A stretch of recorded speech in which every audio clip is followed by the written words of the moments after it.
Baik, di sini saya akan menjelaskan apa sih itu public speaking. Public speaking adalah kemampuan berbicara di depan umum untuk menyampaikan pesan, gagasan, ide, atau pendapat.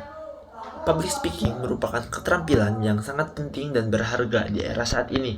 Kemampuan ini dapat berguna dalam kehidupan sehari-hari dan juga dunia kerja. Terima kasih. Di sini saya akan menjelaskan tentang dasar-dasar public speaking. Yang pertama, yaitu persiapan yang matang. Nah, sebelum berbicara, persiapkan materi dengan baik. Tentukan tujuan dan juga apa yang akan Anda bicarakan. Misalkan ingin menginspirasi, mengedukasi, atau menghibur audiens, rencanakan poin-poin utama yang akan disampaikan dan urutkan secara logis.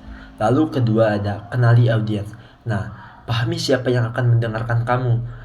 Apakah mereka pemula atau sudah berpengalaman? Mengetahui audiens akan membantu kamu menentukan bahasa, gaya bicara, dan juga konten yang tepat. Lalu yang ketiga, penggunaan bahasa yang jelas dan juga sederhana. Jangan terlalu rumit atau menggunakan banyak istilah. Usahakan untuk berbicara dengan bahasa yang mudah dimengerti oleh audiens. Lalu keempat ada latihan. Nah, berlatih berbicara di depan cermin, di depan teman, ataupun merekam diri sendiri dengan menggunakan ponsel. Lalu yang kelima, menggunakan kontak mata dan juga bahasa tubuh. Nah, saat berbicara, pastikan untuk melakukan kontak mata dengan audiens. Ini memberikan kesan bahwa kamu percaya diri dan juga terhubung dengan mereka. Perhatikan juga bahasa tubuh seperti postur, gerak tangan, dan juga ekspresi wajah. Nah, keenam ada kontrol suara. Gunakan variasi suara tinggi, rendah, cepat, dan juga lambat untuk menekankan poin penting dalam menjaga perhatian audiens, teman-teman. Jangan berbicara terlalu cepat ataupun terlalu pelan. Nah, ketujuh ada jaga interaksi dengan audiens. Jangan hanya berbicara tanpa henti, sesekali libatkan audiens dengan pertanyaan ataupun ajakan untuk berpikir. Ini akan membuat mereka lebih tertarik dan juga terlibat dalam topik kita. Nah, mungkin sekian yang dapat saya sampaikan. Atas kurangnya mohon maaf. Wabillahi taufiq wal hidayah. Wassalamualaikum warahmatullahi wabarakatuh. Selanjutnya di sini ada teknik dalam melakukan public speaking. Nah, terbagi menjadi dua. Yang pertama itu ada teknik vokal. Teknik vokal ini tuh kita tuh harus bisa mengatur intonasi, volume, artikulasi, kecepatan bicara, dan jeda. Terus kita juga bisa bernapas dengan perut untuk menghasilkan suara yang lebih dalam, kuat, dan enak didengar. Terus kita juga harus bisa memperhatikan panjang dan pendeknya napas. Selanjutnya itu yang kedua ada teknik penyampaian. Nah, teknik penyampaian ini kita harus bisa kenalin audiens dulu. Terus juga kita harus susun poin penting dari materi yang akan kita sampaikan kepada audiens. Terus selanjutnya kita harus buat kalimat pembuka yang kuat dan menarik perhatian audiens. Terus yang terakhir kita juga bisa mengatur waktu dengan baik. Selanjutnya, bahasa tubuh. Di public speaking ini tuh bahasa tubuh juga penting. Yang pertama itu postur tubuh tegap. Maksudnya postur tubuh tegap di sini tuh kita tuh berdiri tegak dengan bahu yang terbuka rileks, hindari postur yang cenderung tertunduk atau melipat tangan di depan tubuh karena dapat menimbulkan kesan gamang, protektif, atau bahkan takut. Selanjutnya itu ada kontak mata. Kontak mata adalah salah satu bahasa tubuh penting dalam presentasi. Jaga kontak mata dengan audiens secara teratur untuk menunjukkan bahwa kita bisa relate dengan mereka. Kontak mata juga menunjukkan bahwa kita punya rasa percaya diri yang baik. Selanjutnya, yaitu ekspresi wajah. Saat berbicara di depan umum, seperti presentasi, pertahankan ekspresi wajah yang terkendali, menyesuaikan ekspresi dengan pesan yang disampaikan. Selanjutnya ada gerakan tangan dan lengan. Saat bersemangat menyampaikan sesuatu atau ingin memberikan penekanan pada poin-poin penting dalam presentasi, gunakan body language ini asalkan gerakannya tidak berlebihan atau mengganggu. Terakhir, yaitu ada intonasi suara. Saat bicara di depan banyak orang, kita mesti bisa memvariasikan intonasi suara agar audiens tetap tertarik dengan apa yang kita sampaikan. Perhatikan juga kecepatan bicara, jangan terlalu cepat, jangan terlalu lambat juga. Ini saya akan menjelaskan tentang intonasi. Nah, pertama ada variasi intonasi. Jangan monoton, hindari gaya bicara yang memang stagnan dan juga menggunakan nada yang rendah. Gunakan intonasi yang berbeda-beda dan juga gunakan intonasi tinggi saat menyebutkan informasi yang penting. 2. Tekankan kata kunci dengan menaikkan sedikit volume ataupun intonasi pada kata-kata kunci. Audiens akan lebih mudah menangkap inti dari pidato yang disampaikan. Yang ketiga, kecepatan berbicara. Tidak terlalu cepat ataupun tidak terlalu lambat saat berbicara. Nah, itu tuh akan membuat audiens lebih fokus kepada kita. Terus juga keempat ada ekspresi emosi. Sesuaikan intonasi dengan emosi. Jika kamu sedang berbicara tentang hal yang menggembirakan, gunakan intonasi yang ceria atau antusias. Sebaliknya, jika topiknya lebih serius, sesuaikan intonasi menjadi lebih tenang dan serius. Kelima, hindari terlalu banyak pengulangan. Terlalu banyak pengulangan kalimat dapat membuat audiens merasa bosan dan juga kurang tertarik dengan apa yang kita sampaikan. Keenam, sesuaikan dengan audiens. Nah, sesuaikan dengan audiens seperti apa sih yang kita hadapi saat berbicara. Contoh, ketika audiens kita itu profesional, bawakan bahwa dengan intonasi pembawaan yang tegas. Nah, jika audiens kita anak-anak, bawakan dengan intonasi yang pembawaannya santai dan juga menyenangkan. Mungkin cukup sekian yang dapat saya sampaikan. Terima kasih.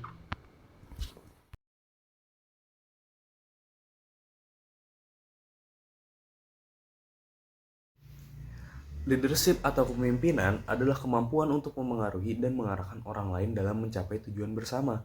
Kepemimpinan bukan hanya soal jabatan, tapi lebih kepada hubungan yang terjalin antara seorang pemimpin dan juga timnya. Seorang pemimpin mampu menginspirasi, menggerakkan, dan menciptakan lingkungan kerja yang penuh kesadaran serta tanggung jawab. Mereka yang memiliki jiwa kepemimpinan akan lebih mudah membawa perubahan, menghadapi tantangan, dan mencapai kesuksesan. Jadi, apakah kamu bersiap untuk menjadi pemimpin? Baik, selanjutnya di sini ada unsur-unsur kepemimpinan. Menurut Hadari dan Nawawi 1995, terdapat 5 unsur kepemimpinan. Yang pertama itu adanya seseorang yang berfungsi memimpin atau adanya pemimpin. Yang dimana pemimpin adalah individu yang memiliki kemampuan untuk mempengaruhi, mengarahkan, dan menginspirasi orang lain untuk mencapai tujuan bersama. Di sini ada beberapa peran dari seorang pemimpin. Yang pertama itu menetapkan visi, misi, dan arah. Selain itu membuat keputusan, memberikan motivasi dan inspirasi, membangun tim yang efektif, dan menjadi teladan. Dengan adanya seorang pemimpin, suatu kegiatan atau organisasi bisa lebih terarah kembali. Yang kedua itu adanya orang lain yang dipimpin atau pengikut. Otomatis dengan adanya seorang pemimpin pasti harus ada pengikutnya, yang dimana di sini pengikut atau individu ini bersedia untuk mengikuti arahan dan bimbingan dari seorang pemimpin, yaitu memiliki peran penting dalam keberhasilan suatu pemimpin. Di sini ada perannya seperti mendukung visi dan misi dari seorang pemimpin, melaksanakan tugas dan tanggung jawab, memberikan umpan balik kepada pemimpin, dan bekerja sama dengan tim. Yang ketiga itu adanya kegiatan menggerakkan orang lain atau menjadi pengaruh bagi orang lain. Di sini kepemimpinan melibatkan proses mempengaruhi orang lain dan untuk bertindak sesuai dengan tujuan yang diinginkan. Pengaruh ini bisa dilakukan melalui berbagai cara seperti komunikasi, persuasi, dan motivasi. Di sini ada aspek penting untuk menggerakkan orang lain. Yang pertama itu ada komunikasi yang efektif. Dengan adanya komunikasi yang efektif, kita bisa mengajak dan menggiurkan orang lain untuk mengikuti dari arahan kita. Selanjutnya itu memiliki kemampuan untuk membangun hubungan, adanya kecerdasan emosional dan kemampuan untuk memotivasi. Yang keempat itu adanya tujuan yang hendak dicapai. Dengan adanya kepemimpin dan pengikut, tentunya ada tujuan yang ingin dicapai oleh kedua peran tersebut, yang dimana kepemimpinan selalu berorientasi pada pencapaian tujuannya. Di sini tujuan itu bisa bersifat jangka panjang, jangka pendek, informal maupun non informal. Di sini ada pentingnya tujuan. Yang pertama itu memberikan arahan dan fokus, yang dimana dengan adanya tujuan bisa menjadi semangat bagi pemimpin maupun para anggotanya. Selain itu menjadi dasar untuk evaluasi keberhasilan di kemudian hari. Yang terakhir itu adanya berlangsung dalam proses kelompok atau organisasi. Di sini kepemimpinan terjadi dalam konteks kelompok atau organisasi. Kepemimpinan efektif membutuhkan pemahaman tentang dinamika kelompok dan budaya organisasi. Aspek pentingnya yaitu adanya kerjasama tim, komunikasi antar anggota, penyelesaian konflik, membangun budaya organisasi yang positif. Nah, dengan adanya kelima unsur tersebut saling berkaitan, yang dimana dapat membentuk fondasi kepemimpinan yang efektif. Seorang pemimpin yang sukses mampu mengintegrasikan semua unsur ini untuk mencapai tujuan bersama dan menciptakan lingkungan positif bagi para pengikutnya. Proses kepemimpinan. Menurut Robin, tahun 2009 P332 yang diterjemahkan oleh Puja Atmaka dan Iskandar Shah, proses kepemimpinan terdiri dari beberapa tahapan. Yang pertama, munculnya proses kepemimpinan tergantung dari pemimpin, anggota maupun situasi. Yang kedua, adanya gaya kepemimpinan, anggota akan menilai apakah gaya kepemimpinan itu sudah sesuai dengan keinginan anggota maupun situasi.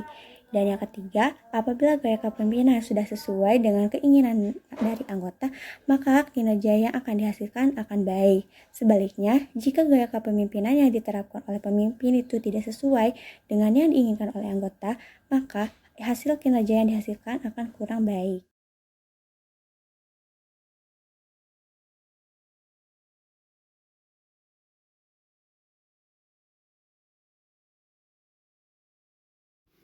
Percaya diri adalah kunci untuk membuka berbagai peluang dalam kehidupan.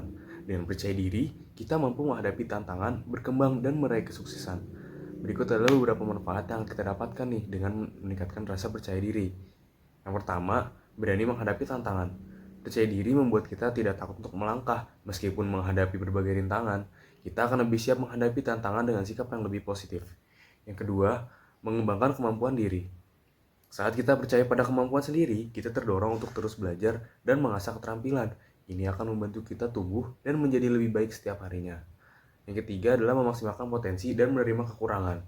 Percaya diri bukan berarti sempurna, tetapi memahami kelebihan dan kekurangan kita. Dengan begitu, kita bisa fokus pada potensi yang kita miliki dan tetap menerima diri apa adanya. Yang keempat adalah meningkatkan kemampuan komunikasi. Ketika kita percaya diri, kita lebih mudah menyampaikan pendapat, berbicara di depan umum, dan berinteraksi dengan orang lain secara efektif. Yang kelima adalah menumbuhkan jiwa kepemimpinan. Seorang pemimpin yang baik adalah mereka yang percaya pada diri sendiri. Dengan percaya diri, kita bisa mengambil keputusan yang lebih baik dan menginspirasi orang lain. Yang keenam, mengurangi rasa takut dan cemas. Rasa takut dan cemas seringkali menghambat kita untuk maju percaya diri, membantu kita menghadapi rasa takut tersebut dengan lebih tenang dan juga terarah. Dan yang terakhir adalah membuka peluang suksesan. Ketika kita yakin pada diri sendiri, orang lain pun akan lebih percaya kepada kita. Hal ini membuka banyak kesempatan, baik dalam karir, pendidikan, maupun kehidupan pribadi. Percaya diri bukanlah sesuatu yang datang secara instan, tapi dapat dilatih dan juga ditingkatkan. Dengan terus berlatih dan juga berpikir positif, kita bisa menjadi pribadi yang lebih berani, komunikatif, dan siap menghadapi masa depan. Strategi untuk mengembangkan rasa percaya diri. Yang pertama yaitu bangun pola pikir positif. Jika sebelumnya kita merasa tidak yakin untuk bisa melakukan sesuatu, maka mulai sekarang kita harus bisa yakin untuk melakukan hal tersebut dengan menanamkan growth mindset dalam diri kita. Yang kedua yaitu kenali kekurangan dan kelebihan diri. Setiap orang pastinya memiliki kelebihan dan kekurangannya masing-masing.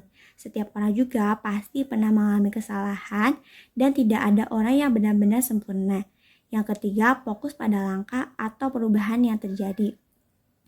Untuk membangun rasa percaya diri pastinya membutuhkan waktu. Oleh karena itu, kita harus bisa menghargai setiap proses atau langkah yang kita raih. Yang keempat, lakukan hal-hal yang disukai dengan melakukan kegiatan-kegiatan di waktu luang. Hal ini dapat memberikan rasa bahagia pada diri kita dan dapat menguasai keterampilan yang baru. Yang kelima, berhenti membandingkan diri sendiri dengan orang lain, baik dari segi penampilan, pencapaian yang diraih, ataupun prestasi. Yakinlah setiap orang memiliki jalan hidupnya masing-masing dan hidup bukanlah suatu ajang perlombaan. Yang keenam, bergaul dengan orang-orang yang positif. Bergaul dengan orang-orang yang positif dapat memotivasi diri kita untuk menjadi orang yang lebih baik. Yang ketujuh, pola hidup yang sehat. Pola hidup yang sehat dapat meningkatkan pola pikir yang sehat juga. Oleh karena itu, kita harus menciptakan pola hidup yang sehat dengan olahraga yang rutin ataupun pola makan yang sehat. Yang kedelapan yaitu bergabung dalam kegiatan sosial. Bergabung dalam kegiatan sosial sebagai relawan dapat membangun rasa percaya diri kita. Karena selama menjadi relawan, kita merasa bangga atas pencapaian diri kita tersebut.